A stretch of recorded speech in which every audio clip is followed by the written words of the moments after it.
And so we see here in chapter 47, then Joseph went and told Pharaoh and said, my father and my brothers and their flocks and their herds and all they possess have come from the land of Canaan, and indeed they are in the land of Goshen.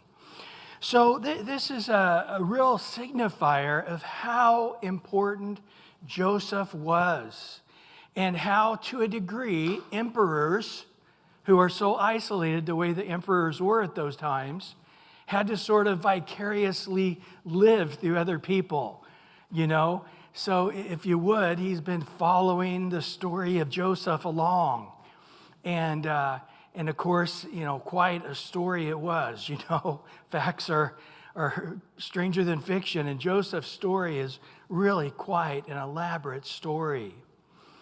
And so Pharaoh knows Joseph's story, and he knows that he's keeping his eye out for these people coming down from Canaan, and everybody that came from Canaan went through Joseph, and Joseph would check them out to see if they were his relatives. And finally, it did happen. It was his brothers, and he wanted to test them to see if they still had envy towards the kids of Rachel, Benjamin, and Joseph, or how they felt about what they did to Joseph. Are they fine? You know, they're like, yeah, we forgot about the guy. We didn't even really do anything. You know, that wasn't the case. They were still tormented, traumatized by what they did to Joseph. And so those things were important things for Joseph to learn in that couple of years, really, of messing with them.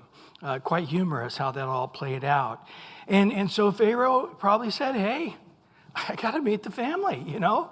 I've heard the story. This is pretty exciting. And even though it's not beneath me, I'm vicariously living through this story. I've got to meet these characters that you've told me about. I got to meet this dad of yours. And so when they're all coming down, Joseph, let me know. And wow. So Joseph's like, yeah, I got to do what Pharaoh said. And hey, Pharaoh, they're here now if you want to meet them. And sure enough, Pharaoh does want to meet him. So this is just huge. And so Joseph, he took 5 men from among his brethren and presented them to Pharaoh. Now Joseph had just told him this is the way he's going to do it. However, it's very interesting to see how the commentators split on Joseph's pick of his 5 brothers. Now, we don't know if even all 5 of the brothers. There might be mixed in there some nephews and others we don't know. Now, some say that he picked the best looking, the most presentable, you know, to give the best impression to Pharaoh that, wow, yeah, we're a very good-looking, prosperous-looking group of guys. But a big percentage of the commentaries think he did the opposite. He picked the ugliest, dumb-looking, worst-dressed 5. So Pharaoh would say, go to Goshen, I never want to see you guys again. Because that's really what Joseph was trying to arrange here. Joseph is like, man, we are not supposed to, according to God's plan for us, we're not to intermingle with the other nations. That's all they do here in Egypt. And if you're literally going to be living in Egypt, how are you not going to get mingled in? And don't forget, all the people of that area of the world are all having to leave their locations and move to Egypt. So you've got a real potpourri of different types of people living in the boundaries of Egypt. And so Joseph is trying to figure out a way to keep them completely separated. So really, it sort of leans towards Joseph picked, you know, the guy with the big buck tooth sticking out, and, you know, the other dopey-looking guy with one ear sticking way out and the other ear, you know, and looking sort of strange. So Pharaoh's like, oh, okay, your family, I met them, Joseph. I guess you're the only good-looking one out of the bunch. So I don't know what happened here, but there was definitely a plan, but we don't know who it was, and we don't know the plan of who these 5 people were. But they were presented to Pharaoh. Then Pharaoh said to his brothers, what is your occupation? Now, guys, remember right back. Go back to the last 4 verses there of chapter 46. And Joseph hath prepared him for this exact thing. He says, guys, you're going to meet Pharaoh and understand that my plan is to get you down to Goshen. And so what I need you to do is to make it clear that your occupation is being a shepherd.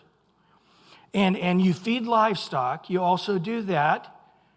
And that's pretty much it. You're shepherds mainly, but you also do a little herdsman stuff with the cattle. And outside of that, that's all there is to know about you and your whole family. And he's going to suggest you go away from the populated areas and go out into the farming community. And by the way, that's the best place to live. That's the best of the land of Egypt. The Egyptians don't want to live there. They don't want to live out where there's dirt and mud and hard work and labor and sweat. They want to live in the metropolitan area, dressing in all their finest garb and going to the coffee shop and tea shops and palling around with all the hierarchy. But in reality, the healthiest, most prosperous place to live is where the Egyptians don't want to live, and that's where all the farmland is. And all the cattle is. That's our life anyway. That's who we are.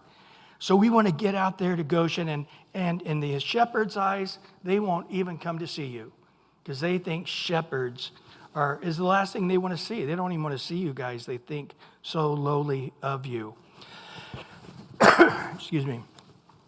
And so they said to Pharaoh, your servants are shepherds, both we and also our fathers. In verse 4, and they said to Pharaoh, we have come to dwell in the land because your servants have no pasture for the flocks, for the famine is severe in the land of Canaan. Now therefore, please let your servants dwell in the land of Goshen. So it sounds like they had to memorize a speech. It's identical to what Joseph had told them at the end of chapter 46. Then in verse 5, Pharaoh spoke to Joseph. Why? Well, according to the Egyptian law, nobody could directly talk to Pharaoh. So the fact that these brothers are talking to Pharaoh is telling you that Pharaoh sort of has come to them on the outskirts, and the typical hierarchy protocol isn't happening.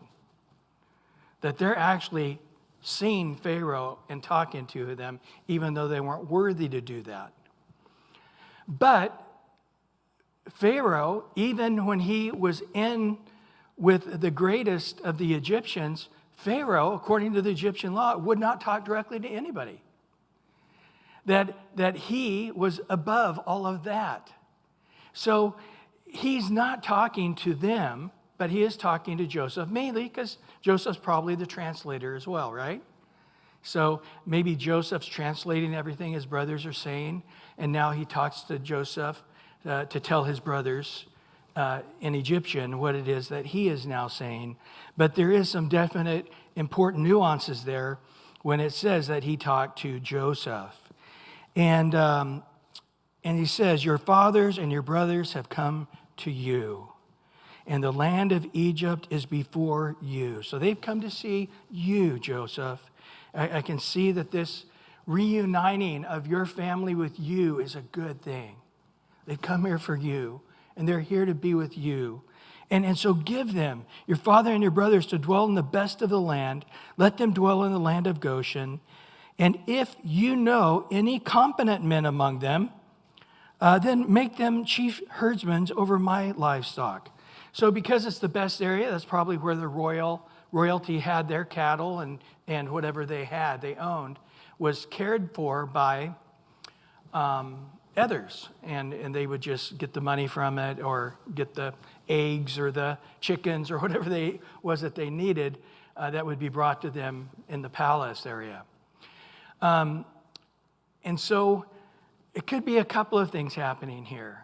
One, he's saying, if there's a competent one among you, which I don't know. I mean, if you translate it as you got the 5 dopiest looking guys to present, or he's just trying not to insult anybody by saying, hey, these guys are in need.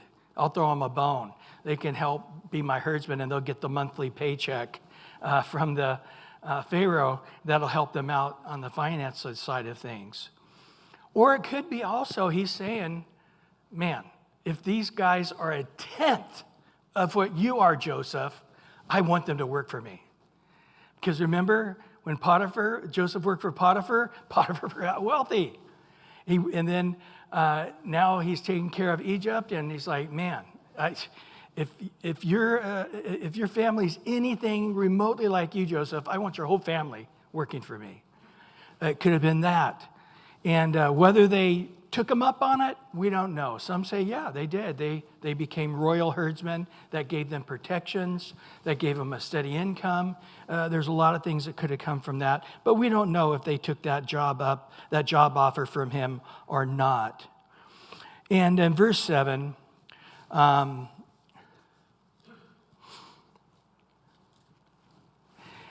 so Joseph brought in his father Jacob and set him before Pharaoh, and Jacob blessed Pharaoh. Now this is really radical. So Pharaoh, wants to get a look at the old guy. I don't think there was a lot of guys 130 years old alive.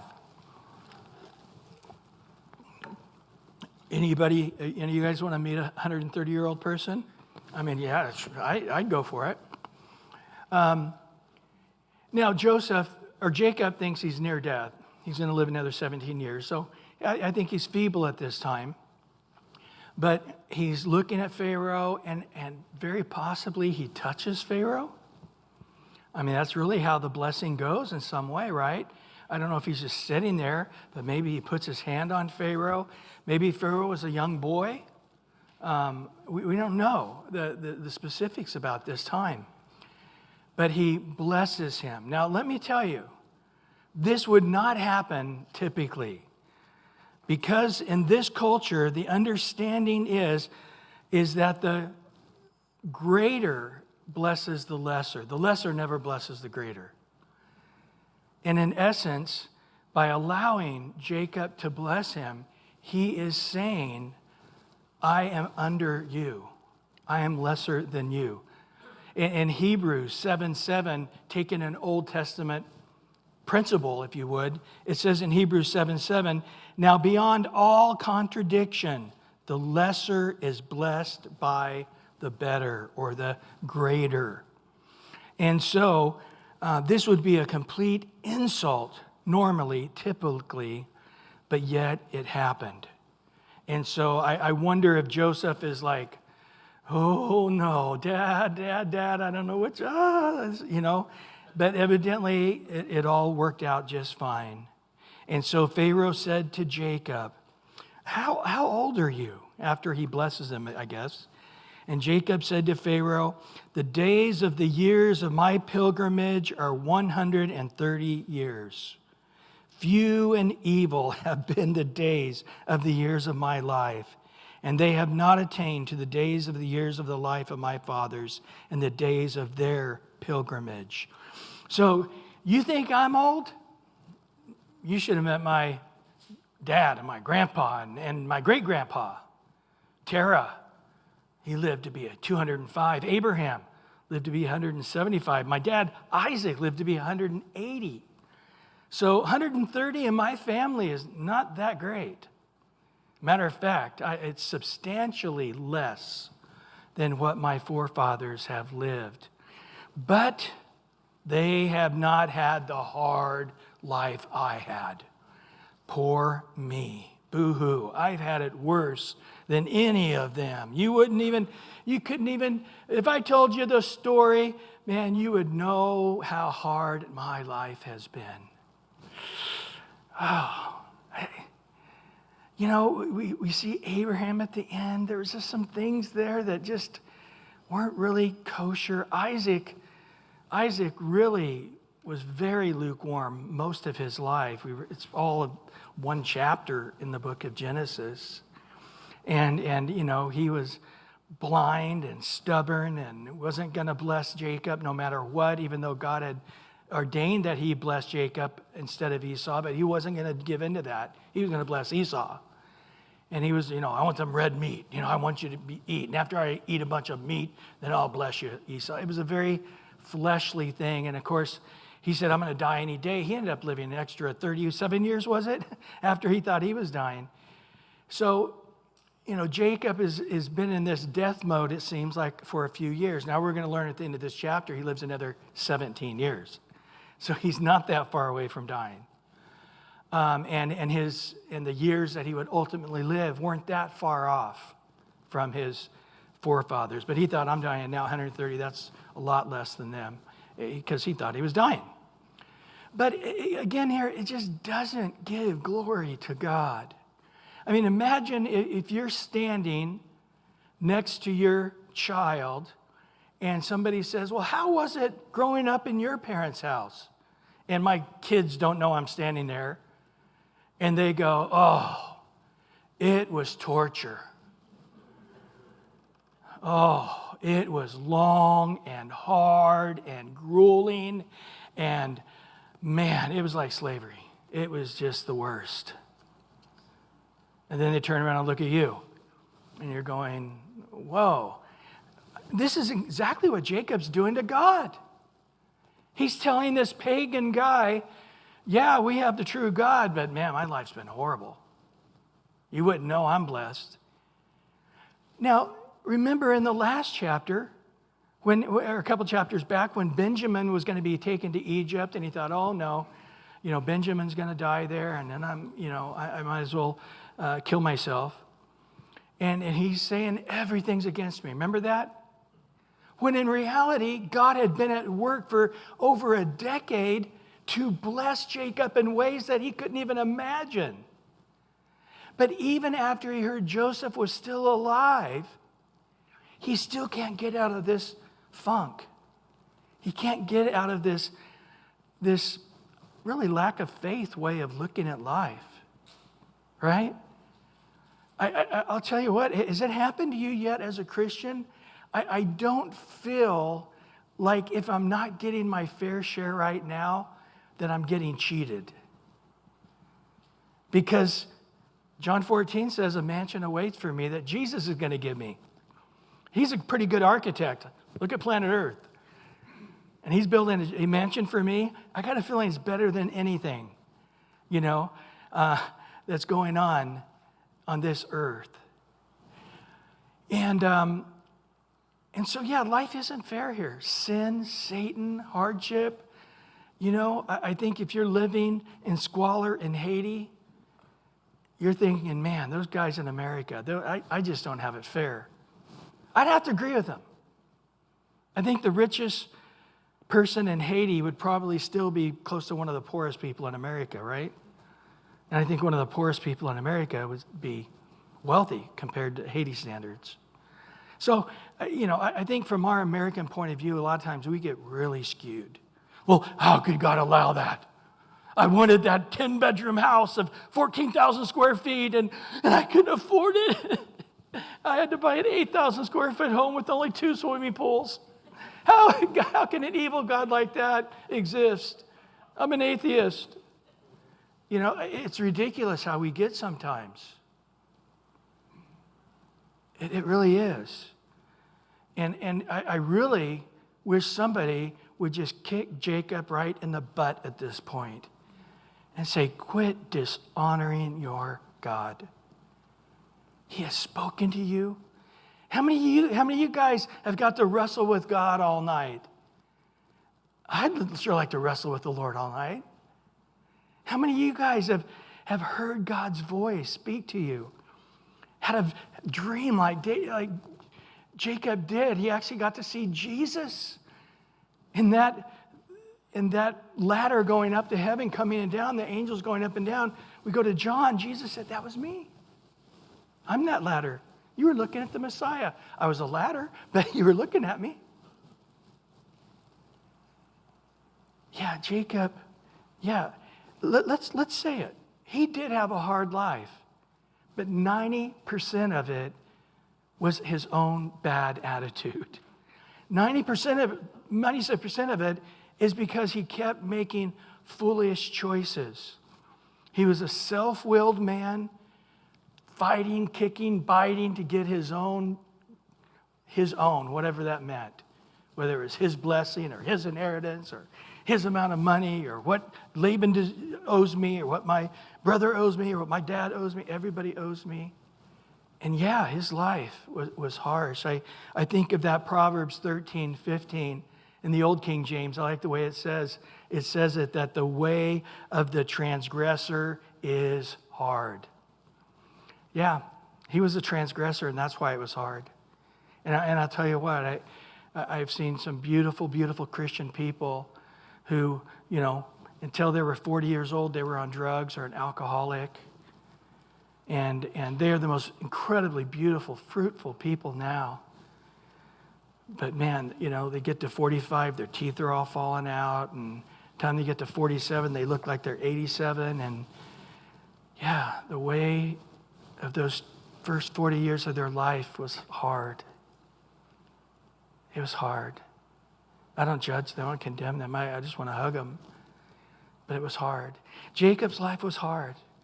But the reason he's feeling it was so hard, it wasn't from God not being faithful or blessing him enough. It really does come back to his stinking thinking. It comes back to his greed. It comes back to his self-will. And it doesn't reflect upon God and his goodness, even though that's what Jacob is inferring. Also, I think we know well Galatians 6:7, right? God won't be mocked. Whatever you sow, that will you reap. And Jacob sowed a lot of discord, a lot of deceit, a lot of lying, a lot of deception. What did he get from his wives? The same. What did he get from his kids? The same. He sowed to the wind, and then he reaped the whirlwind. His self-will, his sons caught that self-will, and it came back as a tornado hitting him when they said Joseph is dead and here's his bloody clothes. He sowed to the wind, deceiving his dad, deceiving his brother, deceiving Laban. But one deception from all his combined boys was a hurricane that blew him over and devastated his life, making it a very hard, evil life against him indeed. I told my kids growing up, it's like, life is hard. They're like, oh, this isn't fair. This is so hard. I'm like, yes. Good, you've learned. Life is not fair. Quit expecting it to be that way. And life is hard. You're correct. That's it. You're very wise now. I don't like it. I don't either. That's why we get our eyes on Jesus. We're going to heaven. This isn't heaven. Pretty nice place. Sometimes it feels like it could be heaven, but it's not. And so life is already unfair. Life is already hard. Don't make it harder with sinning. Don't make it harder with foolishness. Bad company corrupts good morals.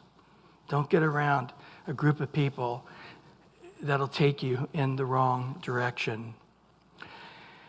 Well, I do like the fact that he says twice there, he calls his life a pilgrimage. Did you catch that at the beginning of verse 9? The days of the years of my pilgrimage. And then he ends in that way as well by saying, they're not attaining to the years of my father's pilgrimage. That's right. That's right. Our life's a pilgrimage. And if we remember that, what's a pilgrimage? We're out like they were in tents, living as, they're not owning anything. They're not trying to put down roots. They're not trying to hang on to it. I bought this land. I sometimes see those Westerns where the guy will go and cut himself off 40 acres and then somebody else will come. He finds out, at the end of the winter, there's a whole group of people that have planted their flag on part of his acreage and tore down his fields or tore down his woods and built huts and cabins. And he's over there going, no, that's mine. And look at this paper. It's like, I can't read, And then he's like, what do I do? Once you get it, you got to hang on to it.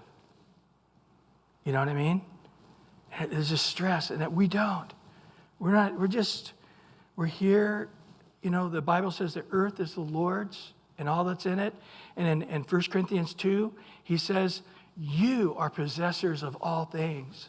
You possess us, the apostles. You possess our words, the word of God. You possess life. You possess death.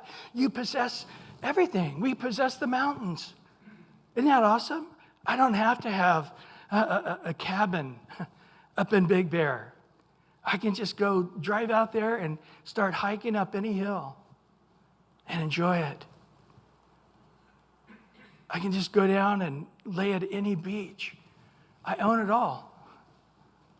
It's all private beaches. It's owned by me and all my family with Jesus. The earth's the Lord's, and we as children are possessors of all things. So because our heart is in the things of heaven, we can be pilgrims. We have a light touch.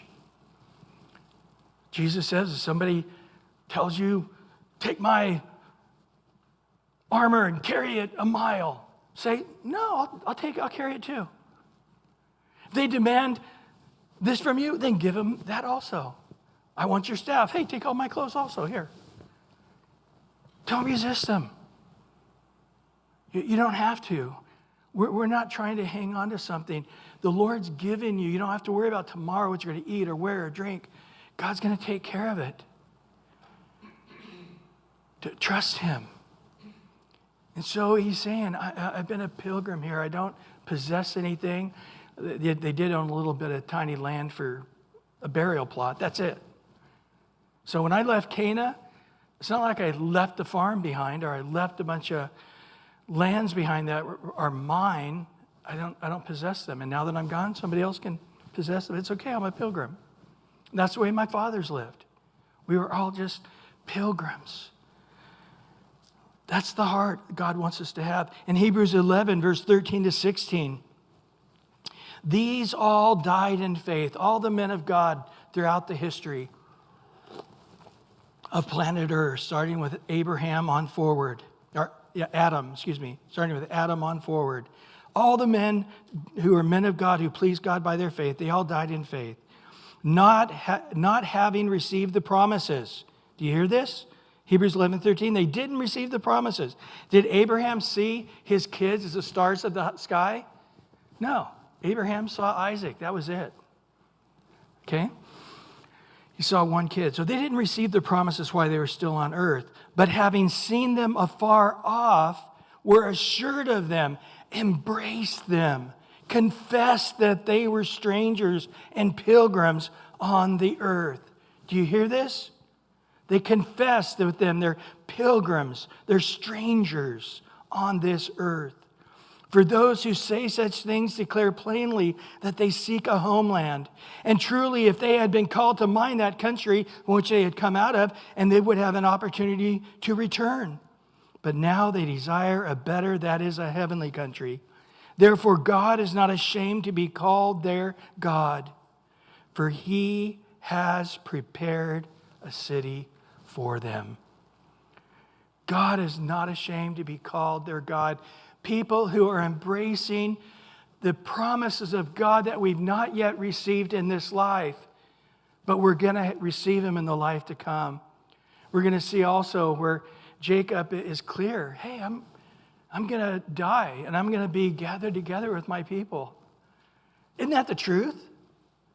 When we die, are we going to be out in the middle of dark space, wandering spirits, like Ebenezer Scrooge, Are we going to awaken and hug Jesus and hug my grandma, my grandpa, my dad, and my son? And is that true? It is. So embrace it as though it were right now. It's a fact.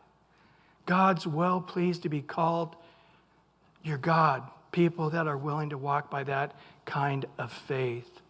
I love that Job, I believe it's chapter 19, where he says, my flesh is going to get eaten by worms, he says. I believe it's Job 19:26, isn't it?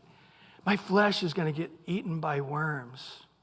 My body, he says, my body is going to get eaten by worms. But my flesh shall see God. Isn't that interesting?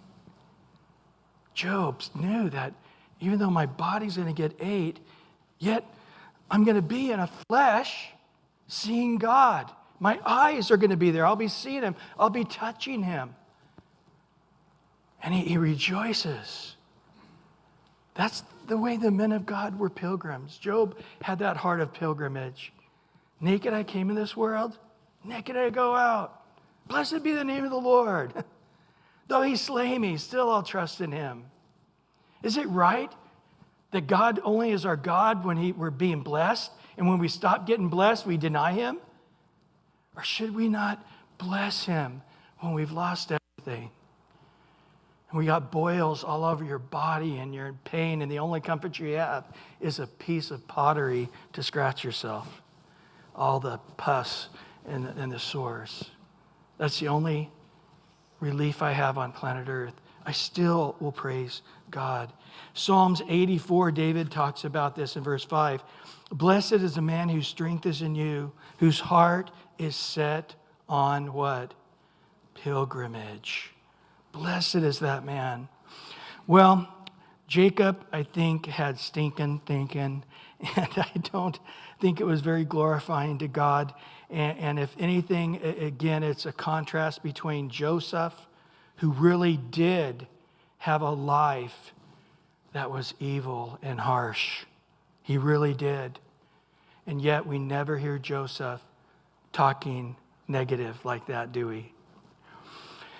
And so anyway, in verse 11, Joseph situated his father and his brothers and gave them a possession in the land of Egypt, in the best of the land, and in the land of Ramesses, as Pharaoh had commanded. Now remember, Moses is the writer of this.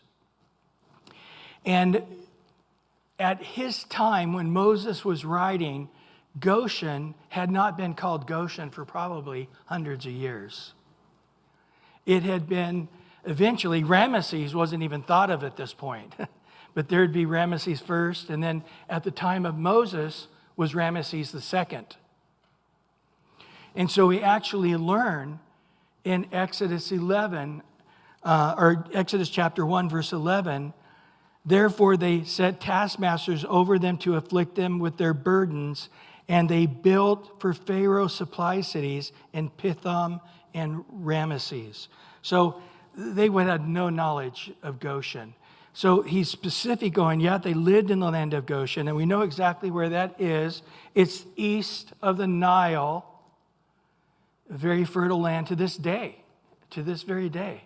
It is the most fertile, best land in Egypt. And it would eventually be under, at Moses' time, not Ramesses, but Ramesses II. It would be his land. And so Joseph provided for his father, his brothers, and all his household, father's household with bread according to the number of their families. Verse 13, now there was no bread in all the land, and for the famine was very severe, so that the land of Egypt and the land of Canaan languished because of the famine. I think every year was probably worse than the year before, right? Year 1, year 2, year 3, probably year 6 was great, really brutal. Year 7 was even worse yet, and then relief came. And Joseph gathered up all the money that was found in the land of Egypt and the land of Canaan and the grain which they brought. And Joseph brought the money into Pharaoh's house. And so when the money failed in the land of Egypt, there's no more money. It's all gone. It's packed away in some giant storehouse of Pharaoh and all the land of Canaan. And all the Egyptians came to Joseph and said, give us bread, for why should we die in your presence? And the money has failed. There's no more money left. I can't give you a piece of copper anymore. And Joseph said, well, give your livestock, and I will give you bread for your livestock if the money is gone. So let's have an understanding. You keep the livestock and feed it and take care of it, but it's owned now by Pharaoh. And they might as well, because they don't have food to feed themselves. They definitely don't have food to feed the livestock, so they're going to die anyway. So, okay, yeah, that sounds like a deal. I get to keep it, get to use it, but it's really Pharaoh's. In verse 17, so they did that for a year. They brought their livestock to Joseph, and Joseph gave them bread in exchange for their horses, the flocks, the cattle, the herds, and the donkeys, Thus he fed them with bread in exchange for all their livestock that year. So he gives a whole list of things. Interesting, we see here in verse 17, the first time in the Bible, the word horse. So as we know, horses are going to become very instrumental in battle and so forth later on. But right now, this is interesting, that there were horses. I don't think there were a lot of them. I think they were worth a lot of money. But he's saying the best, the most exotic animals, like horses at this time, all the way down to donkeys and even sheep, all the livestock was Pharaoh's. When that year had ended, they came to him the next year and said, well, we will not hide from my Lord that our monies are gone. Lord owns our herds and our livestock. Therefore, there's nothing left in the sight of my Lord but our bodies and our land. So I have my physical body and I have my plot of land that I own. So why should we die before your eyes, both we and our land? Buy us and our land for bread, and we and our land will be servants of the Pharaoh. Give us seed that we may live and not die, and the land may not be desolate. And Joseph brought all the land of Egypt, and Pharaoh, for every man of Egyptian, sold his field, because the famine was severe upon them. So the land became Pharaoh's. So interesting that even at the time of the Romans, we're talking all the way up to the time of Christ, they mentioned that nobody in Egypt owned land except for Pharaoh, that nothing was owned except by Pharaoh and his elite few people. Very few people owned anything. And that would be consistent with what we learn here, that eventually nobody in all the land of Egypt would ever own anything again after this time for many thousands of years after that. So the people, interesting enough, verse 21, as far as the people, he moved them into the cities from one end of the borders of Egypt to the other end. So it appears for them to understand that the land is not yours but Pharaoh's. You can't live there anymore. So before they had their animals and so forth, they took care of their animals and they gave the portion to Pharaoh. But now with the land, he's not allowing them to live there, or he's shuffling the deck. They're moving into somebody else's house at the other end of the country, so they know that's not their house. And so when this 7 years of famine is over, people aren't saying, oh yeah, I've lived here for 700 years. My family's owned this plot of land. That's not going to be happening anymore. That seems to be what is happening. But only the priest, in verse 22, they had their allotted amount of money, and they were able to hang on to that. Their land, that was it, the priest. And in verse 23, Joseph said to the people, indeed, I have bought you and your land to this day for Pharaoh. Look, here is the seed for you, and you shall sow the land. And so it shall come to pass in the harvest that you shall give 1/5, that's 20% to Pharaoh, and 4/5 shall be your own as seed for the field and for your food, for those of your household, and as food for your little ones. So they get to keep 80%. Let me tell you, you can go back as far as you want in history. A 20% flat tax is very good. Almost anywhere on the planet for most of the time. 20% flat tax is pretty good, especially when you compare that to later Egypt or even Babylon, where people got to keep a very small percentage of anything they had. So they're going, man, you have us over the barrel. You could literally have said anything. Now, I might, again, compare that to what God has said he's required of us, a tithe of 10%. And yet people are like, oh, can't we make it 8%? What about 7.5%? It's so funny how we look at these things, isn't it? But man, anybody here want 20% flat tax in California? I'm all for that, man. Used to not be the case. That would have been a race hike, but not anymore. That would be really good for most people.